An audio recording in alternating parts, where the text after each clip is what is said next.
دو سالên bûrî gelek cara navê Şingal berguhê wan dubare bû.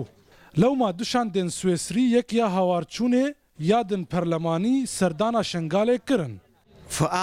بدیتنا من راشا ویره جراشا مال سوئیسرا گلک جدایه الویره همی تشت ویران بویه همی تشت بو ویره پیوسته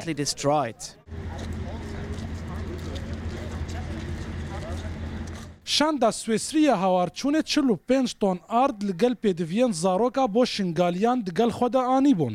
Her wiha hêzên pêşmerge jî di hizra Swêsriya de bûn. یا ev rewakirî û şîrê zaroka û ar û çend pêtiviyekên dîke bûn û bo pêşmerge jî gelek pêtiviyên bê serbazî cilûberg û pêlav û zayiden ev tiştên ku rojane şol pê dikin xweşbextane geheştê destê me rêka xala Sunûriya İbrahim Xelîl û li van roja jî û pêştir jî melser mihwarên pêşmergeyê bilav kiriye û dê berdewamî bî.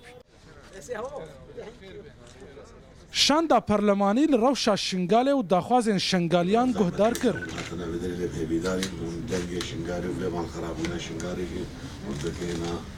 Got kesê li çiyamane jinan û av bêtir di hizra mirovê xwe de ne.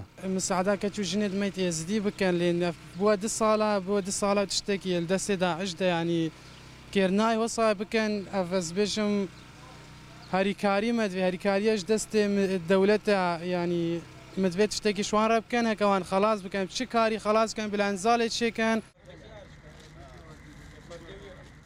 Li gor amarên destgeha Xêrxwaziya Barzanî zêdetirî 4500 xêzanên Kurdê Êzîdî li qeza Şingal hene. Ji wan 1600 xêzan li kempa serdeş dimînin.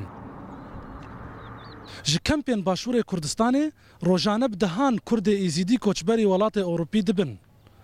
Rêxrawên sîvîl û siyasetmedarên Ewropî serdana Şingalê dikin da ji wan awareya rebêjin vegerin mal û halên xwe û em ê li bajarê we harîkarê we bin.